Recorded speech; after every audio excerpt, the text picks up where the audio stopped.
કરું કે પોતાના મુખમાંથી એવા આશીર્વાદ વચનો આપે અને એવા શબ્દો આપે કે જે સાધિકે શરણ્યે ત્રંબકે ગૌરી નારાયણી નમસ્તુતે। પરમાત્માની અસીમ કૃપાથી સુલતાનપુરના ગામને આંગણે ગૌશાળાના હિતાર્થે શુભ પ્રસંગે પધારેલા સર્વ સંતો તથા કેશુભાઈ અગ્રગણ્યો, ભાઈઓ બહેનો બાળકો, આપણે સૌ કોઈ જાણીએ છીએ અનેક જન્મના અંતે મનુષ્ય જન્મ પ્રાપ્ત થાય છે અને મનુષ્ય જીવન અને મનુષ્ય જન્મ સફળ કરવા માટે આપણા સંતોએ અને શાસ્ત્રોએ પોકારીને કીધું છે ઈશ્વરની આરાધના અને સેવા કાર્યમાં ઉત્તમમાં ઉત્તમ સેવા ગૌ સેવા। આપ સૌ આવું શુભ કાર્ય કરી રહ્યા છો। પ્રાચીન પરંપરામાં ટૂંક સમય પહેલાનો એક એવો ઇતિહાસ છે કે આ પ્રદેશની અંદર 36 જાતની ગાયો હતી, ભારતીય જાતની। એમાં આજે 24 જાતની ગાયોનું સંવર્ધન નાશ પામ્યું છે। આપણે ખાસ કરીને ગીર, પાંચાળી અને કાંકરેશી, વઢિયાર આ ગાયોને જ ઓળખતા હોઈએ છીએ। ખૂબ જ આપણે બેધ્યાન છીએ। કદાચ આને આ ગાયની ઓલાદ પરપ્રાંતમાં જાય તો એની એટલી દેખરેખ રાખી, એટલી સાર સંભાળ રાખી, પૂરેપૂરું એનું દૂધનો ઉપયોગ કરી અને લોક ઉપયોગી બનાવે છે। આપણે ઘણા પાછળ રહી ગયા છીએ, છતાં પણ ભારતીય અને સનાતન સંસ્કૃતિ એવી એક અદ્ભુત છે। જો આપ સમાજ જાગ્યા છો, જાગો। જુવાનો બાળકો પોતાનો સમય બીજે ન બગાડતા, પોતાની સંપત્તિનો અર્થ વ્યય ન કરતા આવા સેવા કાર્યની અંદર લાભ લઈ અને જીવન સફળ બનાવો। ગિરનારી મહારાજના આશીર્વાદ આપણા સૌના ઉપર ઉતરે। આ સંતો તમારા વચ્ચે અદ્ભુત સમય આપી દર્શનનો લાભ આપી રહ્યા છે, તે ખૂબ ખૂબ આનંદની વાત। ધન્યવાદ છે તમારી ભાવનાને। આપ સૌ સાથમાં સાથ મિલાવી પરસ્પર દેવો ભવની ભાવના કેળવી અને સેવા કાર્ય કરતા રહો, એવી શુભ આશીષ ગિરનારી મહારાજની અને અમારા શુભેચ્છા સાથે આપને આદેશ। જય ગિરનારી, જય ગૌ માતા। બાપુનો આશીર્વાદ આપણને મળ્યા। હવે આપણે એમાં જમણવારના જે દાતા છે એ સવજીભાઈ કાનજીભાઈ ભુવા સુરત, જાદુભાઈ લાખાભાઈ ભુવા, ઝવેરભાઈ સગનભાઈ કસી, વિઠ્ઠલભાઈ પાછાભાઈ કાસડિયા, અશ્વિનભાઈ દાઢી, ભીખુભાઈ દેસાઈ, ગોવિંદભાઈ રાઘોભાઈ ગોંડલિયા, અર્જણભાઈ ટપુભાઈ કાસડિયા, ધીરુભાઈ મનજીભાઈ હિરપરા। આંગણે આપણી ગાયોને પાળવી આપણા બધાની ફરજ છે। આપણે આપણા વૃદ્ધ મા બાપને અને ગાયોને એ કામના ન રહે એટલે છોડી મૂકીએ છીએ, એટલે કાં વૃદ્ધાશ્રમમાં જાય ને કાં કતલખાને જાય। કતલખાને ગયા પછી પાછા આપણે આપણી જાતને માનવ કહેવડાવીએ છીએ। ધૂળપણી આપણી માણસાઈમાં જે ગાયને, જે પશુને આપણે પાળી ન શકીએ એ ગાયને, એ ભેંસને, એ પશુને આપણે આંગણે રાખવા ન જોઈએ। ભગવાને શાસ્ત્રોમાં એવું લખ્યું છે તમારી શક્તિ હોય એટલા પશુને પાળજો। જ્યાં સુધી પાળી શકવાની શક્તિ છે ત્યાં સુધી તમે સલામત છો। ગાયો યા તો પશુ તમારે આંગણે દુઃખી થશે તો કોઈ દિવસ તમને શાંતિ નહીં થાય। મહેરબાની કરીને આપણા આંગણે રહેલા પશુઓ દુઃખી ન થાય એ બધા ભક્તો આજના દિવસે કંઈક ને કંઈક પ્રતિજ્ઞા લે અને આ ગૌ સેવા જે કંઈ ચાલી રહી છે એમાં ખૂબ ભક્તો તનમન ધનથી સેવા કરજો, ભગવાન ખૂબ પ્રસન્ન થશે। અંતે આપણું જે નેમ છે, આપણું હિન્દુસ્તાન લીલોછમ બની રહે અને બહારના પાણીને આપણે આવવાની જરૂર ન પડે। અહીંનું જ પાણી આપણને બધાને પૂરું પડી રહે, હંમેશને માટે અહીંથી આપણને પાણી મળ્યા કરે, ચારો મળ્યા કરે અને આપણું જીવન સલામત રીતે ચાલે। એટલા માટે આવી સેવાઓની જરૂર છે અને આ સેવાના માધ્યમથી આપણે આપણા જીવનને ખરેખર આપણા લક્ષ્ય સુધી પહોંચાડી શકીશું। તો દરેક ભક્તોને અમારા સંતો તરફથી ખાસ ટકોર છે, કર્તવ્ય નિભાવજો, સંસ્કૃતિને ટકાવી રાખજો, બાળકોને સારા સંસ્કારો આપજો અને આમાં જેટલી બને એટલી ઉમદા સેવા કરી અને કંઈક ને કંઈક લાભ લેજો। આટલું કઈ વિરમું છું। અસ્તુ, જય સ્વામિનારાયણ। રવજીભાઈ ભુવા સુલતાનપુર 5000 રૂપિયા શ્રી સીતારામ ભરોસે સુરત થી આવેલ છે। 21000 રૂપિયા બાગાભાઈ ટીડાભાઈ સનાળી હાલ સુરત તરફથી, બાલાભાઈ ટીડાભાઈ સનાળી હાલ સુરત તરફથી 1001 રૂપિયા શ્રી ધીરુભાઈ સગનભાઈ કાસડિયા સુરત તરફથી। 1111 રૂપિયા વિનુભાઈ વિઠ્ઠલભાઈ ભાદાણી સુરત તરફથી। 1001 રૂપિયા રમેશભાઈ એમ વોરા સુરત તરફથી। 1001 રૂપિયા ગોકળભાઈ વિરજીભાઈ ગોંડલિયા તરફથી સુરત તરફથી આવેલ છે 1111 રૂપિયા વ્રજલાલભાઈ વાલજીભાઈ ભુવા તરફથી. ઉપસ્થિત દાતાઓ, ટ્રસ્ટી મંડળ, સ્વયંસેવકો અને સભામાં ઉપસ્થિત ભગવાન કૃષ્ણના અને ગૌ માતાના લાડીલા દરેક એવા વાલા ભક્તો,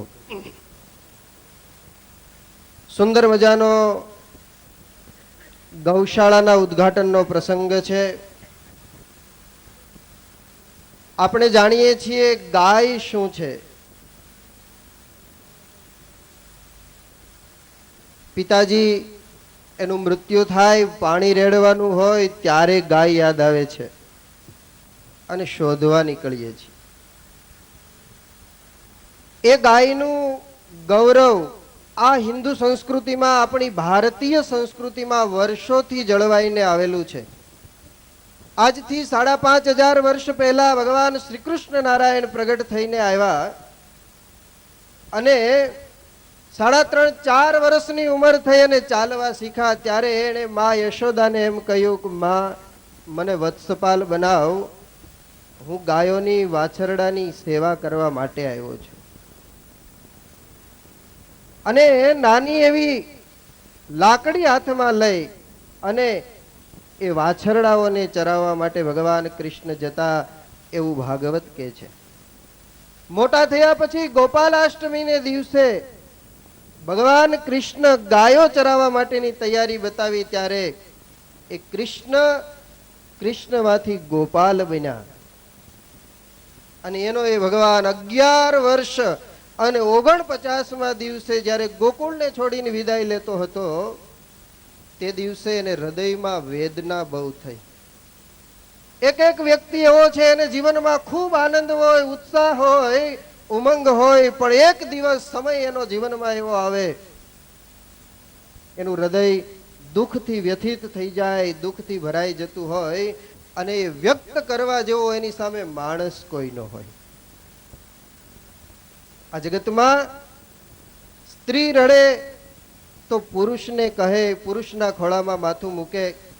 પુરુષ રડે તે દિવસે માના ખોળામાં માથું મૂકે. માં રડે તો ભગવાનના ખોળામાં એ માથું મૂકે. પણ ભગવાન જે દિવસે રડે ત્યારે એ કોને ખોળે માથું મૂકે? અને ભાગવતનો ઇતિહાસ એમ કહે, ભગવાન કૃષ્ણને જ્યારે દુઃખ સહન નથી થયું ત્યારે ગૌશાળામાં ગયા છે. ગાયના માથા ઉપર મસ્તક મૂકી અને ચોધાર આંસુએ ભગવાન કૃષ્ણ રડ્યો છે. જે કૃષ્ણને ગાયો પાસેથી આશ્વાસન મળ્યું છે. આપણી ધરોહર, આપણી સંસ્કૃતિ ગાયોની રક્ષા માટે છે. ઘણા વર્ષોથી ગાયોની અને રક્ષણ માટે ગૌશાળાની જરૂર હતી. ઘણા વર્ષો દુષ્કાળના પસાર કર્યા, ખૂબ સહન કર્યું, પાણીના પોકાર પણ ખૂબ કર્યા. પણ જે દિવસથી ગામડે ગામડે ગૌશાળાઓ બનાવવાની શરૂઆત થઈને ત્યારથી દિવસો સારા દેખાતા હોય એવું લાગે છે. આજે સૌરાષ્ટ્રના 50% ગામડાઓમાં ગૌશાળા થઈ ગઈ છે અને બીજા ગામડાઓ વાળા ગૌશાળાઓ બનાવવાની વિચારમાં છે. અને એટલે ભગવાને કૃપા કરી હોય એવું આજે લાગે છે. દેનારો જે દિવસે આપે તે દિવસે લેનારો થાકી જાય. અને આજ સૌરાષ્ટ્રનો હરેક ખેડૂત લેતા લેતા થાકી ગયો છે. એમ કે છે કે વીણીએ છીએ, થાકી ગયા વીણી વીણીને, પણ જમીનમાંથી નીકળ્યા જ કરે છે. ક્યારે મળ્યું છે? ભગવાનની કૃપા થઈ, ગૌશાળાઓ અને ગાયોની સેવા કરવાની ભાવના તમારા હૃદયમાં અને મારા હૃદયમાં જ્યારે જાગૃત થઈ ત્યારે. આજે આપ સૌને મારે એ કહેવું છે, જે ઉત્સાહ અને ઉમંગની સાથે આજ ગૌશાળાનું ઉદ્ઘાટન કરી રહ્યા છીએ એ જ ઉત્સાહ અને ઉમંગ દિન પ્રતિદિન જળવાઈ રહે. એટલું જ નહીં, દિન પ્રતિદિન એ ઉત્સાહ અને ઉમંગમાં વૃદ્ધિ થતી રહે અને આ ગૌશાળા એક દિવસ સારા એ ગુજરાતમાં સુલતાનપુર ગામનું નામ રોશન કરે એવી ભગવાનના ચરણમાં પ્રાર્થના કરું છું. ગોપાલ ગૌશાળા બનાવી છે અને ફરતો વંડો બનાવ્યો છે. મારે સૌજીભાઈને એ કહેવું છે કે એક બાજુ ગોકુળ બનાવ્યું છે જ્યાં ગાયોની સેવા થાય, અને આ ખાડા ટેકરા કરીને સરખું કર્યું છે એટલે અહીં બાજુમાં વૃંદાવન બનાવવાનું છે. ઝાડવા જ વાવવાના છે. હા, મનસુખભાઈને ખ્યાલ આવી ગયો. પણ હજી એક વાત કહી દઉં કે શું બાપાને, કે ભાદરને કાંઠે આ ગામ છે ને તરસું બહુ રહે છે.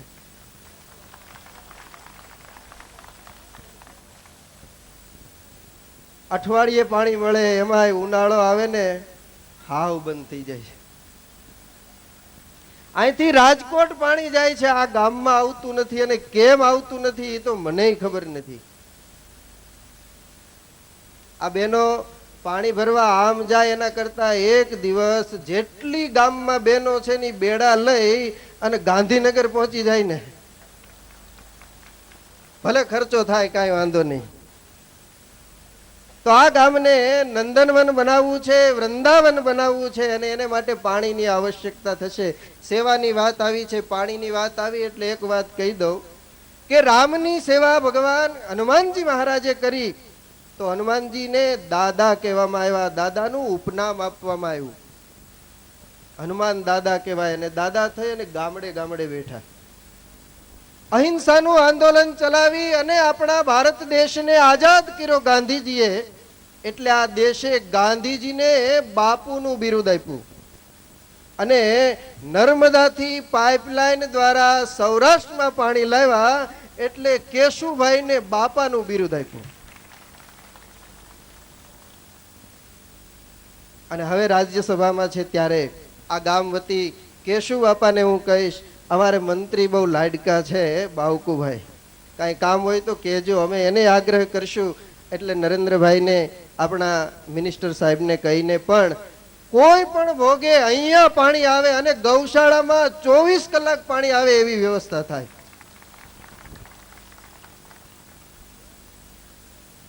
માનશે માનશે કેમ ન માને? આપણામાં આટલા બધા બેઠા હોય અને આ એક નો માને.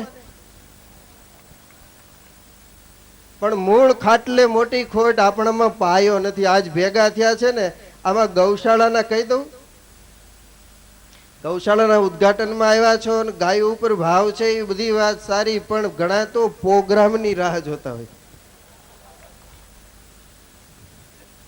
હવે એ બાજુના ગામમાં આવ્યા હતા ગૌશાળાના ઉદ્ઘાટન પ્રસંગે અને સુંદર મજાનું આયોજન હતું અને બેઠા હતા બધા. 11 સાડા 11 વાગ્યા ને એટલે બધા ઊંચા નીચા થાય કે આ સાધુના પ્રવચન ક્યારે પૂરા થાય.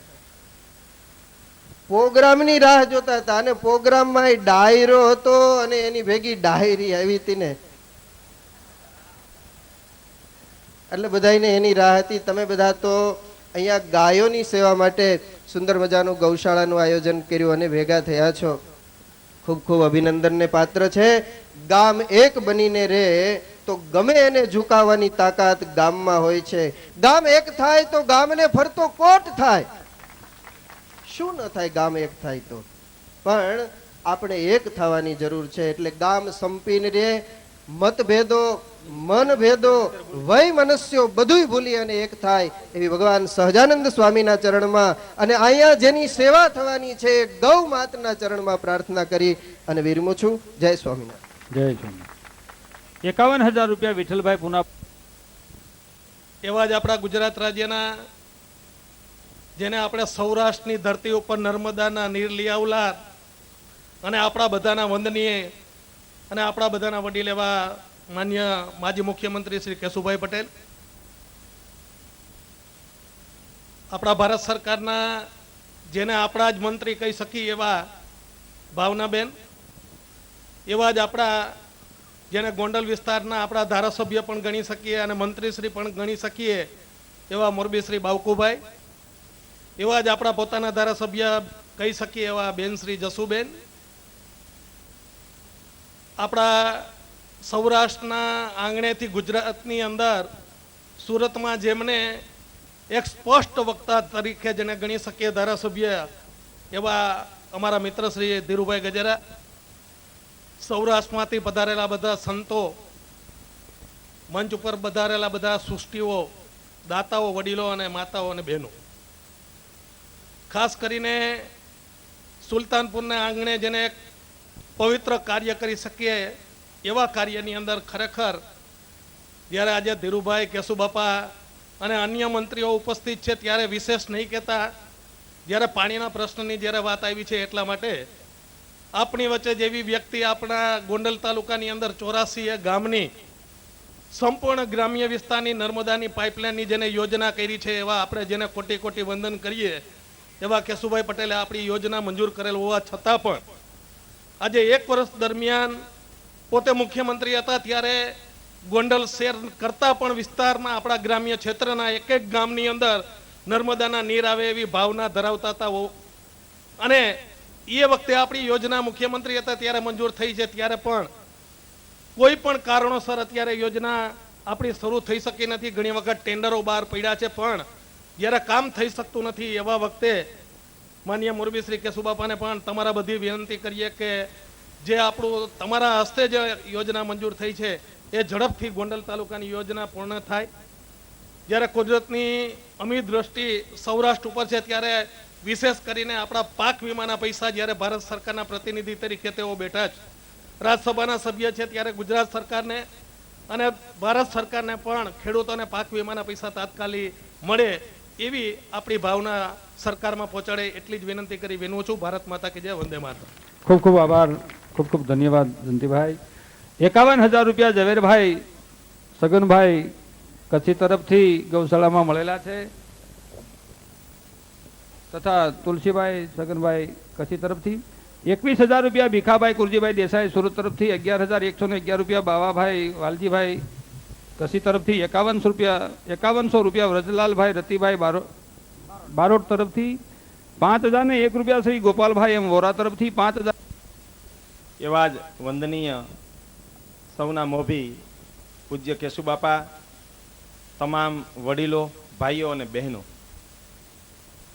આજથી 5 વર્ષ પહેલા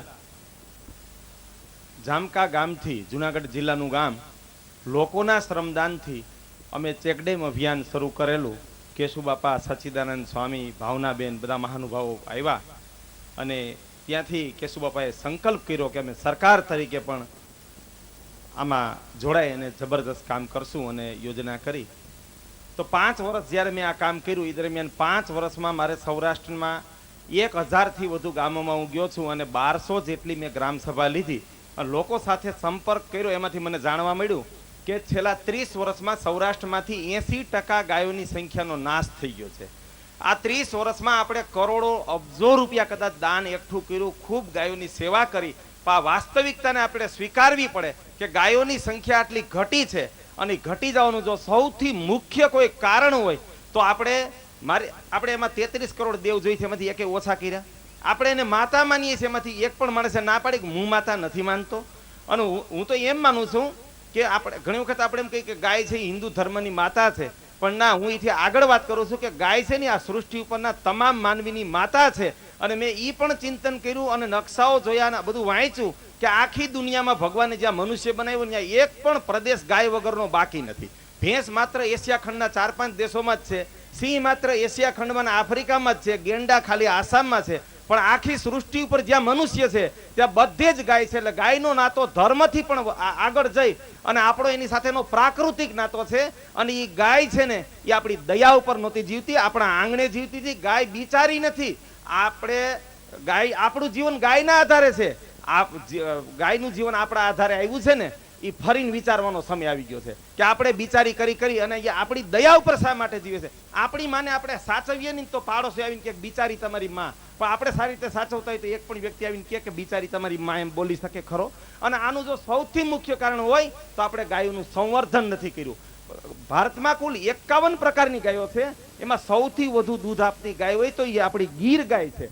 આપણે અને ગીરનું પણ કેટલું આપણું દુર્ભાગ્ય છે કે બધા માં કરે છે, પણ હું તમને સ્પષ્ટ વાત કહી દઉં કે સૌરાષ્ટ્રના 50% માલધારી છે ને એ ગીર ગાયને ઓળખે છે. 50%ને તો ગીરના લક્ષણોનું જ્ઞાન નથી. અને પટેલો, દરબારો, આહિર, મેર, કોળી, એ એક પણ ખેડૂતને ગીર ગાયના લક્ષણોનું જ્ઞાન નથી. આ મારી વેદના છે કે કોઈ માણસ છે ને ગીર ગાયનો અહીં ઊભી રાખીએ અથવા આમાંથી એક પણ વ્યક્તિ ઊભી થઈ અને ગીર ગાયના લક્ષણો ગણી બતાવે ને તો એને 5,000 રૂપિયાનું ઇનામ આપું. કારણ કે આપણને એ લક્ષણોની ખબર જ નથી. બસ ગાય એટલે ગાય. એટલે આનું પરિણામ શું? માઠું ભોગવવું પડ્યું, ગાયને ભોગવવું પડ્યું, માનવ જાતિને ભોગવવું પડ્યું, આખા રાષ્ટ્રને ભોગવવું પડ્યું. આપણી ગીર ગાયને બ્રાઝિલના લોકો ઓળખી ગયા. આખી દુનિયાના 2 ભાગ કરીએ કે એક ગરમ પ્રદેશ અને એક ઠંડો પ્રદેશ. તો ગરમ પ્રદેશમાં દુનિયાની 80% વસ્તી આવી જાય, જે આપણે ગરમ પ્રદેશમાં આવી, અને બર્ફીલો પ્રદેશ છે યુરોપનો અને કેનેડાનો, એમાં ખાલી 20% લોકો આવે છે. તો બ્રાઝિલના ત્યાં સ્થાનિક રીતે ગાય બરાબર નહોતી, તો બ્રાઝિલે આખી દુનિયામાં સર્વે કરી અને ગીર ગાયને આખી વિશ્વની શ્રેષ્ઠ ગાય તરીકે પસંદ કરી અને 1890માં આજથી 103 વર્ષ પહેલા ગીર ગાય અહીંથી લઈ ગયા. અને 1961માં કૃષ્ણકુમાર જે ભાવનગરના મહારાજા, એની પાસે 550 ગાયની ભારતની સૌથી શ્રેષ્ઠ કક્ષાની ગીર ગાયો હતી, એની પાસેથી સ્ટીમર ભરીને ગાયો લઈ ગયા. અને એ સમયમાં જ્યારે કલેક્ટરનો પગાર 250 રૂપિયા હતા, ત્યારે એક ધણખૂટ એની પાસે શ્રેષ્ઠ કક્ષાનો ધણખૂટ હતો. એ ધણખૂટની કિંમત સરકારને મહારાજે પત્ર લખ્યો કે મારી પાસે એક શ્રેષ્ઠ કક્ષાનો ધણખૂટ છે. હું સરકારની ટીકા નથી કરતો, પણ આપણી દ્રષ્ટિનો અભાવ જુઓ કે સરકારના શ્રેષ્ઠ અધિકારીઓ આવ્યા અને એ ધણખૂટની કિંમત 1000 રૂપિયા આખી. ત્યારે બ્રાઝિલથી સીડ નામનો ખેડૂત આવ્યો અને એ ધણખૂટ માટે એને કોરો ચેક મહારાજને આપ્યો અને કે મહારાજ આ કોરો ચેક આપું છું, પણ આ ધણખૂટ મને આપી દો. અને મહારાજે એમાં 10,000 રૂપિયા ભર્યા ને, ત્યારે એ સીડ નામના ખેડૂતે કીધું કે મહારાજ આ ધણખૂટની કિંમત 50,000 રૂપિયા. તમે વિચાર કરો કે જેદી કલેક્ટરનો પગાર 250 રૂપિયા હોય, તેથી લોકોએ એક ધણખૂટના 50,000 રૂપિયા કિંમત આંકી અને કૃષ્ણા નામનો ધણખૂટ ત્યાં લઈ ગયા. અને ત્યાં અગાઉથી ગીર ગાયો હતી, પણ એ મધ્યમ કક્ષાની હતી, અને એ કૃષ્ણા ધણખૂટથી સંવર્ધન કરવામાં આવ્યું. બીજા સેંકડો ધણખૂટ પેદા કરવામાં આવ્યા અને એ ધણખૂટથી આખા દેશમાં સંવર્ધન કરવામાં આવ્યું. અને આજે બ્રાઝિલમાં તમારી જાણ માટે 8 થી 10 લાખ ગીર ગાય છે. અને હું આખું સૌરાષ્ટ્ર ફર્યો, મેં ગૌશાળાનું ગામડે ગામડે જઈને સર્વે કર્યું.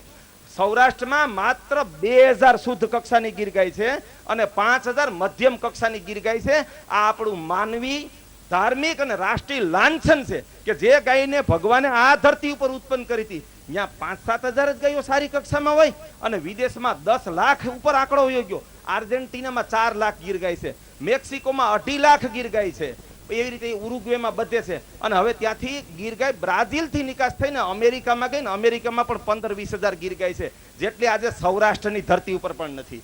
એટલી આ શ્રેષ્ઠ કક્ષાની ગીર ગાયને આપણે અજ્ઞાનતાથી આપણે ઓળખી ન શક્યા અને એનું સંવર્ધન ન કરી શક્યા. મેં હમણાં દિલ્હી સેમિનાર હતો, એમાં અડવાણી અને રાજનાથસિંહ, સુદર્શનજી બધા હતા. કુંવરજીભાઈ જાદવ મને લઈ ગયેલા. ત્યાં મેં શબ્દો કીધેલા કે આપણે ઘરે જો દીકરો ન હોય તો આપણે વહુ લાવવાનો વિચાર પણ કરી શકીએ ખરા. તો સૌરાષ્ટ્રના 50% ગામમાં અત્યારે ધણખૂટ નથી. આના કરતા વિચાર શૂન્ય પ્રજા દુનિયામાં ક્યાંય હોય જ નહીં. આપણને ગાયનું નામ લેવાનો અધિકાર જ નથી. ક્યાં મોઢે આપણે ગાયનું નામ લઈએ છીએ? જો ઘરે દીકરો ન હોય ને વહુ લઈ આવી તો જ આપણે ગામમાં ધણખૂટ ન રાખીને ગાય રાખી શકીએ. અને આખા દેશની ગાયોને ગૌશાળાઓ ઊભી કરી અને આપણે આ રીતે સાચવશું અને આ રીતે એમ કે રહી શકશે. હા, ગાયની સેવા ચોક્કસ કરવી જોઈએ. જે ગાય બીમાર છે, અહીંયા એવો ઉદ્દેશ મને સૌજીભાઈને કીધું કે જે ગાયો બીમાર હોય, અપંગ હોય, વૃદ્ધ હોય, એની સેવા ચોક્કસ આપણે કરવી. પણ આપણે લાગઠ જે 2-4 હજારના કેટલ કેમ્પો કરી અને એમાં રાખશું, તેમાં ગાયને મોતની રાહ જોઈને ઊભું રહેવા સિવાય બીજું શું કરવાનું? અને 2 કોળી નીણ માટે ઢીકા પાટા ખાધા સિવાય બીજું શું કરવાનું? આ ગાયનું સાચું સ્થાન આપણું આંગણું હતું. એટલે એ જામકાની ધરતી ઉપરથી અમે ફરીને એક સૂત્ર આપ્યું છે, પાણી રોકવાનું સૂત્ર પહેલું ત્યાં આપેલું, એવી રીતે ફરીને સૂત્ર આ સમાજને આપ્યું છે કે ગીર ગાય આપણે આંગણે, જે ગાયથી આખું દક્ષિણ અમેરિકા ગીર ગાયથી આબાદ થઈ ગયું હોય, ગીર ગાયથી ત્યાં એનો ખેડૂત આબાદ થયો, પશુપાલક આબાદ થયો, આખું રાષ્ટ્ર આબાદ થયું. તો આપણી દયા ઉપર ગાય શું કરવા ન આપે? શા માટે એના માટે ફંડ ફાળો કરવો પડે? અને તમારી જાણ માટે, જો ગીર ગાયનું સંવર્ધન કરવામાં આવે તો ગીર ગાય એક જ વેતરમાં અથવા તો 10 જ મહિનામાં 3000 થી માંડી અને 7500 લીટર દૂધ આપે છે. અત્યારે પણ હજી 6000 લીટરની ગાયું સત્યજીત કુમાર ખાચર પાસે જસદણમાં હયાત છે. હું હમણાં 3 દિવસ પહેલા ગયો તો છારોડી, ત્યાં પણ 6000 લીટરની એક ગાયનું ગઈ સાલ અવસાન થઈ ગયું. એક વેતરમાં 6000 લીટર દૂધ આપતી હોય, એનો 10 રૂપિયા ભાવ ગણો તો 60000 રૂપિયાની ગાય થાય. આ ગાયને બિચારી કેવી પડે ખરી? એના માટે ફંડ ફાળો કરવો પડે ખરો? એનાથી આપણે તો આબાદ થઈ, આપણું રાષ્ટ્ર આબાદ થાય. અને એ ગાયનું જીવન પણ વસૂલ છે કે એ દૂધ આપે છે, સારામાં સારો વંશ આપે છે. એટલે ગાયનું સાચું સ્થાન એ છે કે ગૌ વંશ આપણે આંગણે હોવો જોઈએ. આ સૂત્ર દેશના લોકો જો નહીં લખે ને હૃદયમાં, તો ગાયના દર્શન કા મંદિરોમાં જ કરવા મળશે ને કા ફોટામાં.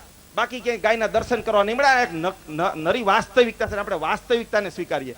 એટલે એ જામકામાં અમે સંકલ્પ કર્યો અને જામકાના લોકો અમારા કોઈ ફંડથી કે સહકારથી નહીં, પોતાના પૈસે 51,000 રૂપિયાનો ધણખૂટ લઈ આવ્યા. અને અમે કિંમતી જે વંશ બ્રાઝિલ ગયો એ જ વંશ ભાડવા દરબાર પાસે આવેલો, ત્યાંથી અમે એ વંશ લઈ આવ્યા અને 35,000 રૂપિયાનો રાજસ્થાનના લોકો માગી ગયા હતા. મારા મિત્ર હતા, 25,000 આપે હતા, પણ મને એમ થયું કે ના, આને 50 નહીં, આને 51,000 દેવાય કે પ્રજાને ભાન થાય કે ધણખૂટની શું કિંમત છે. અને ધણખૂટ થકી જ ગાય છે, એ તમારી જાણ માટે.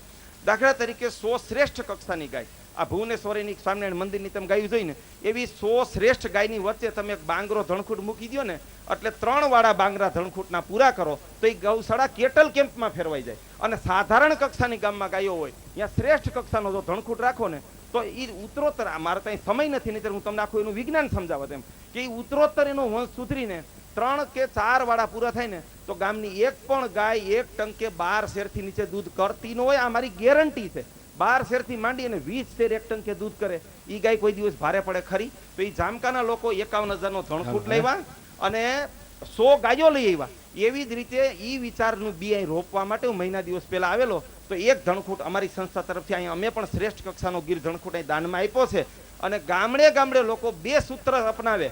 પહેલું કે ગીર ગાય આપણા આંગણે અને આપણે એની ઓલાદ સુધારીએ. અને દરેક ગામમાં ગૌ સંવર્ધન કેન્દ્ર હોવું જોઈએ કે દરેક ગામ ધણખૂટ રાખે. અને મારું એવું માનવું છે કે ધાર્મિક સંસ્થા રાખે તો વધારે સારું, કારણ કે ધાર્મિક સંસ્થાથી ઉત્તરોત્તર કાયમ રહેવાની છે તો ત્યાં ધણખૂટ સચવાશે. અને જે ગામમાં ધાર્મિક સંસ્થા ન હોય ત્યાં ગૌ સંવર્ધન કેન્દ્ર બને, એક સમિતિ બને અને એ સમિતિ એને ચલાવે અને આખું ગામ એને પ્રાણ કરતા પણ મૂલ્યવાન સમજે. અને ધણખૂટ ગામડે ગામડે સારી ઓલાદનો રાખવો, આવો સંકલ્પ કરશું તો જ આપણે ગાયને બચાવી શકશું. અને અમારે તો આ ગીર ગાયના 10 ગામ મોડેલ બનાવવા છે. અને જો સુલતાનપુરના લોકો પણ એમાં સંમત, અમે તો ઇનામી યોજના પણ જાહેર કરી છે કે 1લો, 2જો, 3જો નંબર આવે એને ઇનામ આપવું. અને 10 ગામમાં જે શ્રેષ્ઠ ઇનામ લે એને તો અમારા પરિવાર તરફથી અમે 11,000 રૂપિયાનું ઇનામ આપવાના છીએ. તો સુલતાનપુર પણ ગામ પણ જો આમાં સામેલ થશે તો સારી ગાયો એને 12 થી 25 ગાયો તો ઓછામાં ઓછી મેળવી આપવાની હું આપને ખાતરી આપું છું. અને આપણે સૌ ગાયનું વાસ્તવિક મૂલ્ય સમજીએ, આપણે આંગણે રાખીએ, સંવર્ધન કરીએ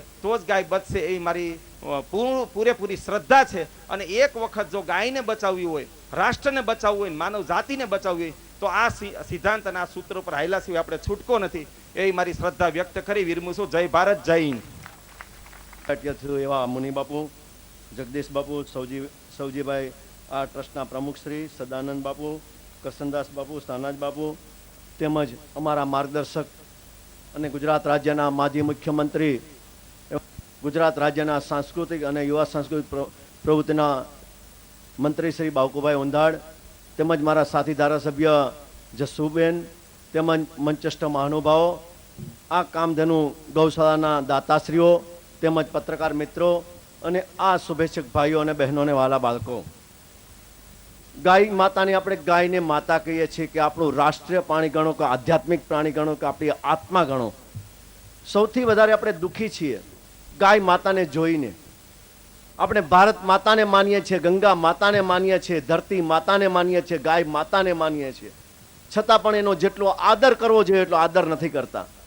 જેવી રીતે ધરતી માતાને માનીએ છીએ, રાષ્ટ્રને માનીએ છીએ. ભગવાન કૃષ્ણે ગીતામાં કહ્યું છે, અર્જુનને બોધપાઠ આપ્યો છે, પ્રથમ રાષ્ટ્ર પછી હું.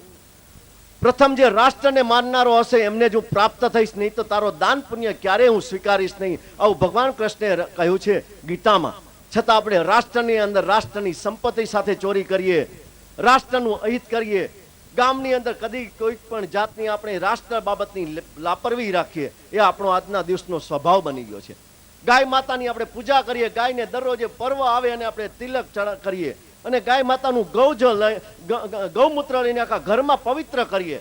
ગાયનું છાણથી આપણે આપણા પ્રાચીન કાળની અંદર ગાયના છાણથી આપણા ઘરની અંદર લીપણ થતું હતું ને એમનીથી આપણું આરોગ્ય સારું રહેતું હતું કે ગાયના છાણની અંદર એવું મતલબમાં એની અંદર વાયુથી એમના જે મતલબમાં રોગવર્ધક જે જંતુઓ એ નાશ પામે છે, ગૌ છાણથી નાશ પામે છે. ગૌમૂત્રથી જે આપણે પવિત્ર થઈએ છીએ એનું કારણ મુખ્ય કે આપણે પવિત્રતાનું મુખ્ય કે ગૌમૂત્રની અંદર એટલી એવા તાકાત છે કે એની અંદર આસપાસની અંદર જે રોગવર્ધક જે જંતુઓ એ નાશ પામે છે.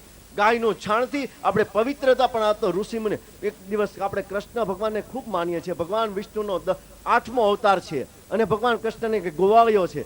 પહેલાના ટાઈમમાં ગોવાળિયો માત્ર ગાયો ચરાવતો હતો અને ગોવાળિયો જ માત્ર ગાય રાખતો હતો. ત્યારબાદ પટેલો રાખતા થયા અને હવે અત્યારે તો સર્વ બધા જ્ઞાતિઓના ગાય રાખતા થયા. સવારે ગાય મતલબમાં દોઈ અને છોડી દે આખો દિવસ ગામમાં, તાલુકામાં, ગામડામાં, ખેતરમાં, શહેરમાં, સિટીમાં, ઘેરે ઘેરેથી ગાય મતલબમાં જે આખો દિવસ બધા ઘેરે ઘેરેથી ખાય અને સાંજે એ ગાય ઘેરે આવે અને એમને દોઈ લે.